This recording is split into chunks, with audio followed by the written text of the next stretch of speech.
Ainda há poucos séculos, os latidos e os ruídos de centenas de milhares de focas de Guadalupe e das focas-elefantes ecoavam na névoa e sobre as águas e praias daqui. Mas acontece que, assim que descobriram os animais, os homens começaram a explorá-los indiscriminadamente. As primeiras focas foram capturadas por sua belíssima pele. As focas-elefantes por sua banha. Ambas estiveram à beira da extinção como espécies. E o número baixou a ponto de chegar a 1 dúzia de exemplares somente. Mas numa pequena ilha chamada Guadalupe, ao norte da Califórnia, foi declarada Santuário dos Animais Selvagens pelo México em 1922. Lá, as focas podem vir à praia em segurança e seu número passou a crescer novamente. Vamos levar vocês até lá, a essa ilha, para ver esses membros do mundo animal que tornaram a voltar do esquecimento. Há 120 quilômetros aspectos, o mais incomum dos mamíferos marítimos. Originariamente um mamífero terrestre, a foca-elefante adaptou-se bem à vida idílica nas águas frias e distantes de Guadalupe.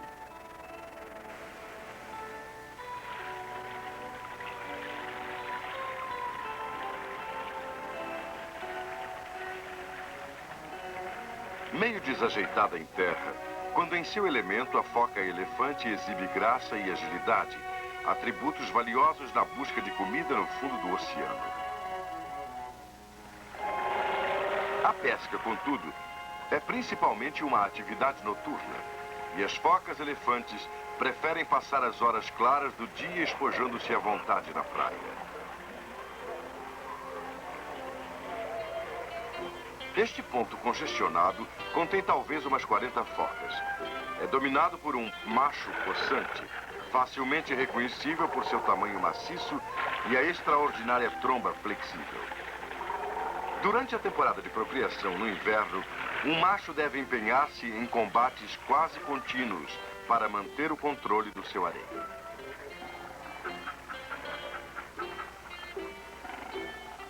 Contudo, poucos desafios resultam realmente em batalhas, e o intruso, em geral, retira-se depois de trocar ameaças com o macho dominante. Mesmo assim, muitos deles exibem as cicatrizes de conflitos brutais. Com esse comportamento agressivo, a foca-elefante talvez queira se reafirmar. Embora as batalhas sejam geralmente breves e raramente fatais.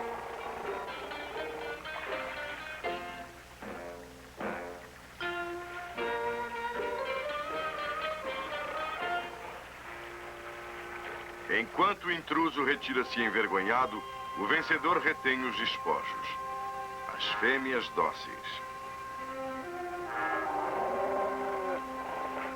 No intervalo das lutas, a vida nos recifes acomoda-se a uma calma e pacífica rotina. Pesadas como são, as focas-elefantes ajuizadamente evitam atividades desnecessárias. Com o estômago cheio, elas se contentam em passar horas indolentemente jogando areia sobre elas mesmas ou nos vizinhos. Uma técnica destinada a mantê-las frias.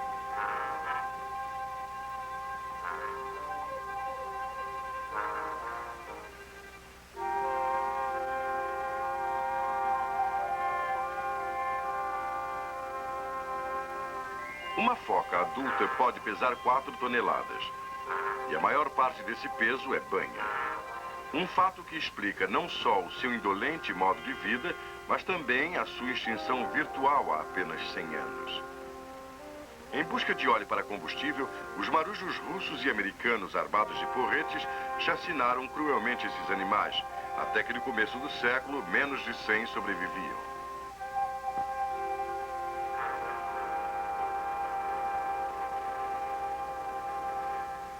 Ao mesmo tempo, uma outra espécie de Guadalupe sofria ataques ainda maiores. Era a foca peluda de Guadalupe, que habitava as frias e rochosas reentrâncias da ilha. A foca peluda difere marcadamente da foca-elefante, não só na escolha do habitat, mas em seu comportamento característico. Enquanto a foca-elefante cochila na areia, A foca peluda flutua preguiçosamente em lagunas rasas, agitando ao acaso suas barbatanas e cuidando da pele sedosa, um macio casaco interno protegido pelos pelos resistentes.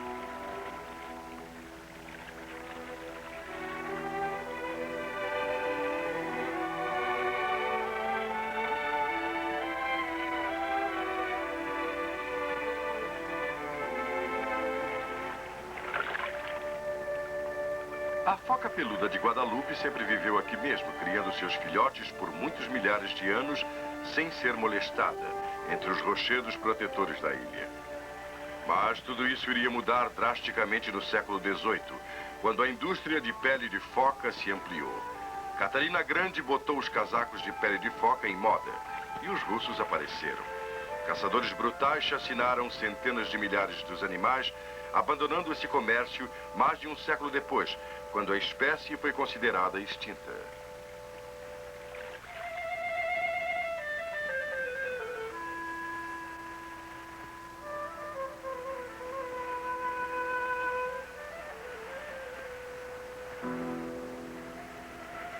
As aves também sofreram nas mãos dos homens. Os ninhos e os filhotes de meia dúzia de várias espécies foram totalmente varridos por gatos domésticos, que saíam dos acampamentos dos caçadores. E com a sua fauna assim dizimada, Guadalupe voltou a ser um pedaço de terra primitiva.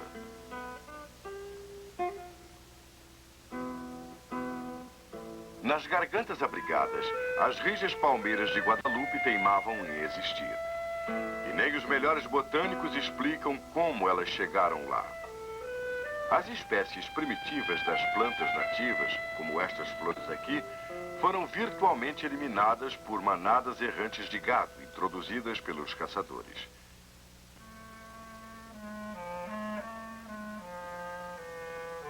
Como resultado, a maior parte da ilha é desolada, coberta de rochedos nus e pastagens escassas, onde apenas pequenos arbustos e ervas daninhas sobrevivem entre as ruínas dos acampamentos dos caçadores. E essas permanecem como o testemunho dramático de uma era trágica de destruição.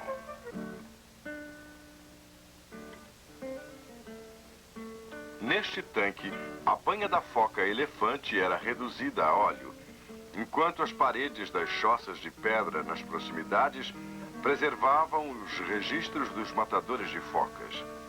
Significativamente, essas marcas escasseiam e então, no fim do século XIX, desaparecem completamente.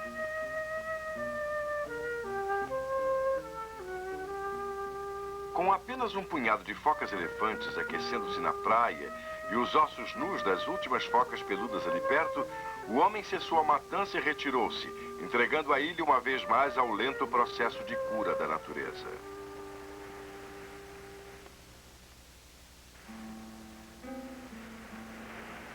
Durante os 80 anos depois que os caçadores abandonaram Guadalupe, uma pequena comunidade mexicana permaneceu na ilha para conservar a estação meteorológica e as devidas informações. Com uma abundância de lagostas frescas como alimento e um modo simples e despretensioso de viver, os aldeões enquadraram-se confortavelmente na ecologia da ilha.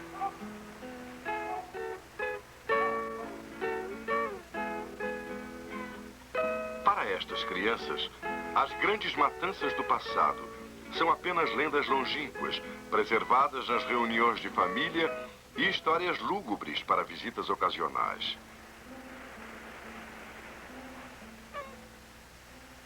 Entre aqueles que jamais perderam a esperança pela vida animal de Guadalupe, está um biologista famoso, um oceanógrafo de várias instituições, o Dr. Carl Hobbs. Visitando a ilha em 1946, o Dr. Hobbs descobriu a foca-elefante no início de uma volta dramática. Nossa primeira parada nesta fantástica ilha Guadalupe foi no Ancoradouro, ao nordeste, onde alguns prédios abandonados eram conhecidos como barracas da prisão. E são mostrados neste mapa que temos aqui. E nesse local aqui, exatamente, foi o nosso primeiro encontro com as focas elefantes. Bem, o aumento que tem ocorrido desde a sua quase extinção na virada do século, deve ser atribuído principalmente ao governo mexicano, que fez desta ilha um santuário e que tem protegido as focas elefantes e outros interessantes animais da ilha. E podemos ilustrar isso olhando a população nas praias em anos diferentes. Muito bem.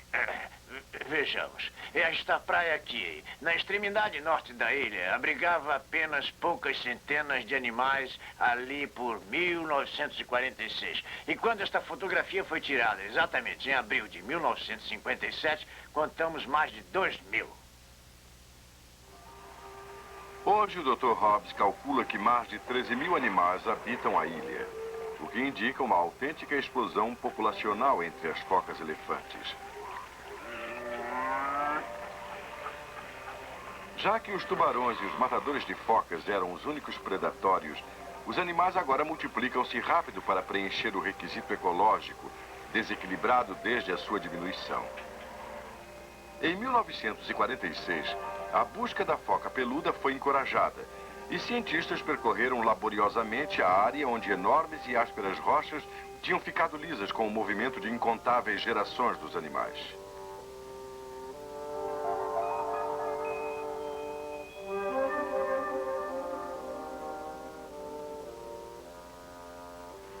Durante mais de 30 anos, nenhum caçador de focas foi visto em Guadalupe. Então, em 1928, surgiu um barco de pesca do zoológico de San Diego. Uma nova busca foi feita na ilha, mas nenhuma foca peluda foi achada. Havia boatos vagos de que tinham sido vistas algumas nesta ilha, mas esses boatos nunca foram confirmados, e de modo que, de novo, concluiu-se que a espécie estava mesmo extinta. Contudo, em 1949, o professor Bartolomeu, da Universidade da Califórnia, em Los Angeles, estudando leões marinhos na ilha de San Nicolas, viu e fotografou 4 vezes um exemplar macho da foca peluda de Guadalupe e pôde assim afirmar que essa espécie não tinha sido de fato exterminada.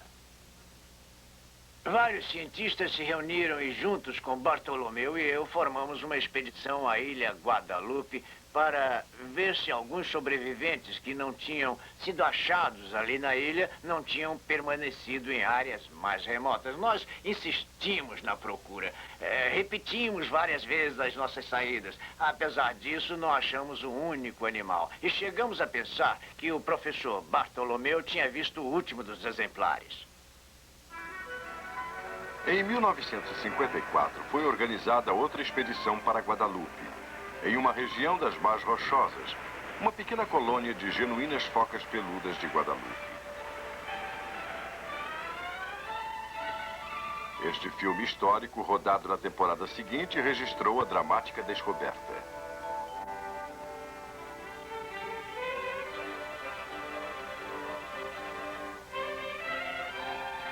A espécie foi achada viva e reproduziu-se. E reocupou seus antigos locais reprodutores. Por causa de sua preferência por lagunas frescas e abrigadas, o habitat das focas peludas é mais limitado do que o da foca elefante. E assim, a sua volta pode ser mais lenta.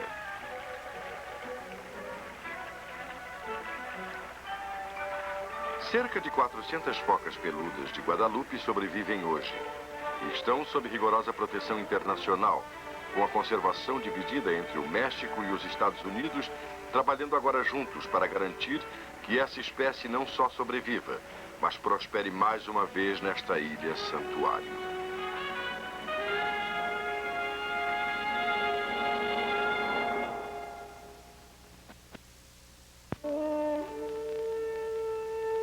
Tendo em mente o largo da costa da Califórnia,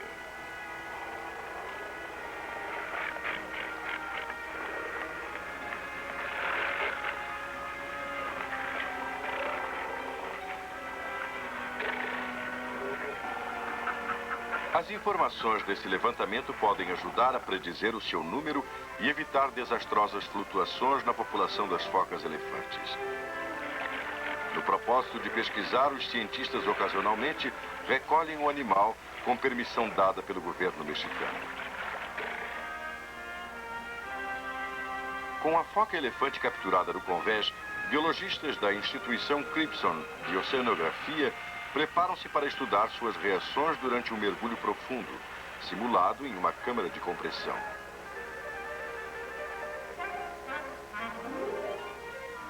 Sabe-se que as focas-elefantes chegam a mergulhar a 1.200 metros, cortando a circulação sanguínea de todos os órgãos, exceto o coração e o cérebro.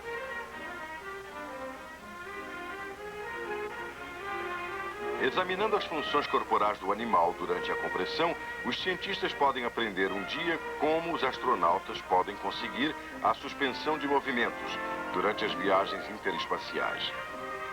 Esse é apenas um modo pelo qual esse animal versátil tem contribuído para o bem-estar do homem.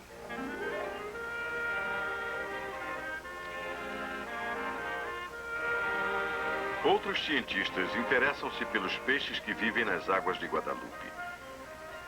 Para fisgar peixes de profundidades variadas, eles usam armadilhas de mar profundo, atadas a uma linha longa, munida de anzol com isca, usada nesse tipo de pescarias.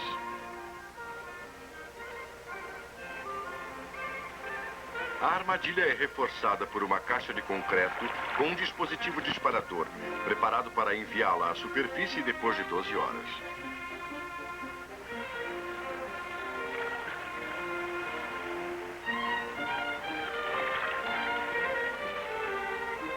Os peixes capturados desse modo incluem-se entre espécies únicas de Guadalupe, como esse primitivo exemplar descoberto pelo Dr. Hobbs. Outras espécies são recolhidas perto da praia, usando o mesmo tipo de rede que serve para os peixes nas pescas periódicas. Muitos cientistas estão preocupados com os inseticidas atualmente presentes no oceano. Poluição que pode afetar a vida até mesmo tão longe como em Guadalupe.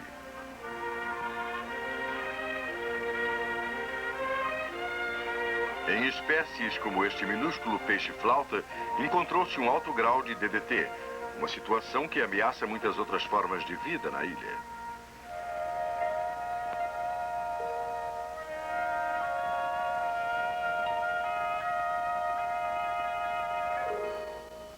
O ornitologista Dr. Joe Gell vem estudando as aves de Guadalupe e das ilhas vizinhas, contando sua população e rotulando os exemplares para determinar o alcance de suas migrações. Assim como os pássaros terrestres de Guadalupe sucumbiram como presas dos gatos, as aves marinhas enfrentam agora a perspectiva sombria da poluição.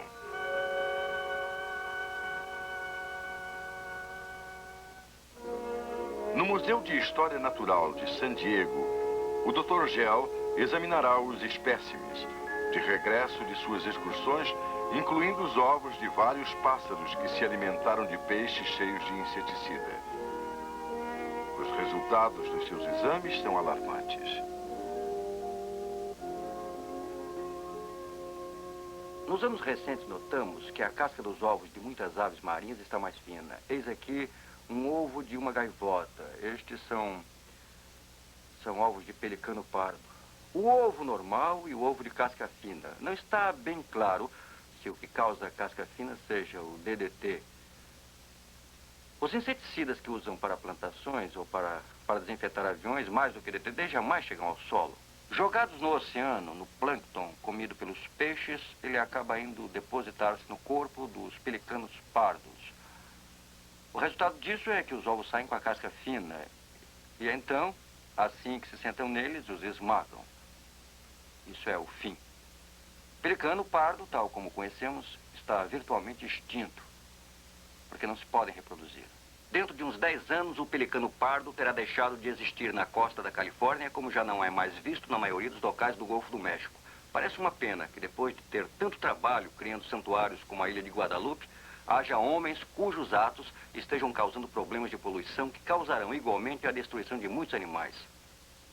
O âmago do problema, na minha opinião, está na população humana do mundo que já não obedece mais a limites. E a menos que se tome providências para baixar a população, esses locais, povoados por seres humanos, muito pouco poderão ajudar o pelicano pardo. Não se sabe ainda, mas as focas de Guadalupe, cuja dieta é principalmente de peixes, pode também ser afetada pelos inseticidas. Os estudos indicam que o DDT faz com que as focas da orla marítima da Califórnia tenham seus filhotes prematuramente. E isto pode ser verdadeiro para as outras espécies. Chega a ser irônico que, embora o homem tenha criado um santuário na ilha de Guadalupe, seus atos continuam a semear a destruição.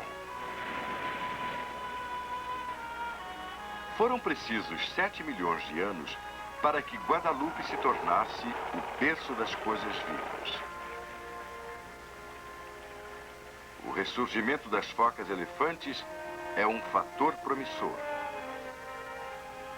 pois representam um triunfo da conservação.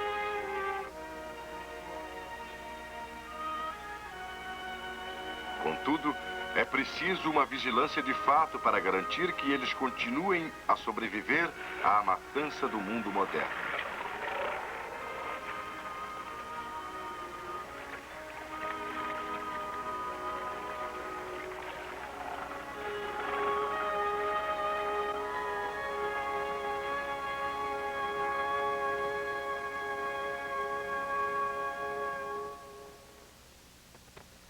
Só o mais fino e frágil fio da vida salvou as focas da extinção. As poucas criaturas que escaparam da fúria acharam seu refúgio na ilha de Guadalupe. Hoje, aves e peixes estão ameaçados pelos pesticidas, de novo sustentados por um fio fino que impede a quebra da vida. E a foca peluda de Guadalupe está cada vez mais em perigo. Nem mesmo o isolamento da ilha serve de defesa à nova ameaça. O objetivo de dar um santuário aos animais é oferecer-lhe proteção total. Mas lugar nenhum está a salvo da poluição levada pela água e pelo ar. A menos e até que consigamos a limpeza total do ambiente, podemos apenas torcer para que a força, o poder da vontade, bastem para salvar os animais de Guadalupe.